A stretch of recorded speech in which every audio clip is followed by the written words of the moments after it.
Hi, this is Quirky Critic, and without wasting time, let's get into the video. Let's talk about Ice Age when prehistoric shenanigans freeze logic solid. Ice Age, or as I like to call it, when animals play hopscotch with the Ice Age, is an animated adventure that's part buddy comedy, part survival tale, and all kinds of unintentionally hilarious. Directed by Chris Wedge and Carlos Saldaña, this 2002 film takes us on a journey through a prehistoric landscape with a motley crew of misfit animals who bumble their way through one icy escapade after another. Let's start with our trio of heroes, Manny the mammoth, Sid the sloth, and Diego the saber-toothed tiger. Manny, voiced by Ray Romano, is the grumpy but lovable woolly mammoth who seems perpetually annoyed that he's stuck in this movie. With his slow, deliberate speech and constant eye-rolling, Manny is like a prehistoric Garfield who just wants to take a nap but can't because a sloth is glued to his side.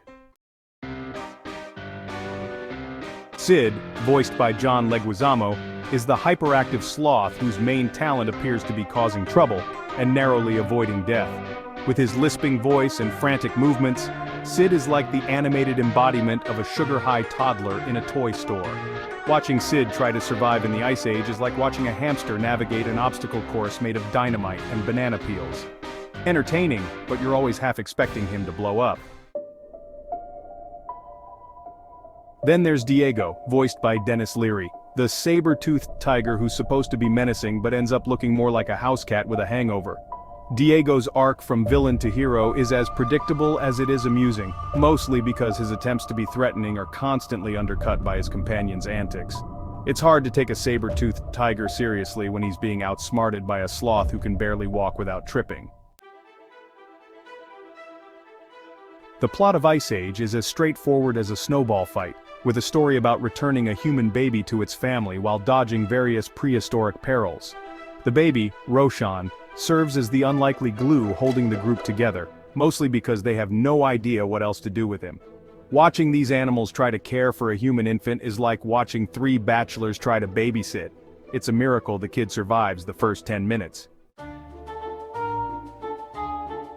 One of the most unintentionally funny aspects of Ice Age is the sheer number of anachronisms. The characters seem to possess an uncanny understanding of modern-day humor and idioms, which makes about as much sense as a caveman using a smartphone. It's as if the writers forgot they were dealing with prehistoric animals and decided to throw in a bunch of jokes that would be better suited to a contemporary sitcom. And then there's Scrat, the neurotic saber-toothed squirrel whose relentless pursuit of an acorn serves as the film's running gag. Scrat's adventures are like a Looney Tunes cartoon on steroids, complete with impossible physics and over-the-top slapstick. Every time Scrat appears on screen, you know you're in for a sequence of events that defy all logic and reason, culminating in Scrat somehow surviving by the skin of his buck teeth. The animation, while groundbreaking for its time, now has a charmingly dated quality. The characters move with a slightly stiff, jerky motion that makes you nostalgic for the early days of CGI. Manny's fur looks like it was styled with a Brillo pad, and the backgrounds, while beautifully rendered, have a static quality that makes the characters look like they're walking through a series of postcards.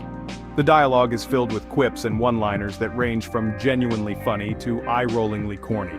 Sid's constant babbling is both endearing and exasperating, while Manny's deadpan sarcasm feels like it was borrowed from a 90s stand-up routine. Diego's attempts at seriousness are frequently undermined by the absurdity of their situation, making him the straight man in a prehistoric comedy trio. The film's climax, involving a dramatic showdown with a pack of saber-toothed tigers and a treacherous ice bridge, is as over-the-top as it gets. The sequence is meant to be tense and thrilling, but it's hard not to chuckle at the sheer absurdity of these animals engaging in what amounts to a high-stakes game of icy hopscotch. The fact that they managed to save the baby and each other despite the odds is less a triumph of courage and more a testament to their improbable luck. In the end, Ice Age is a film that's as heartwarming as it is unintentionally funny.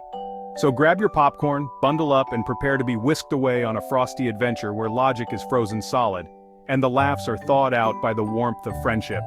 After all, as Sid might say, this is just like a kid's storybook, only without the moral. Thanks for watching. Make sure to like, share and subscribe. Quirky Critic signing out.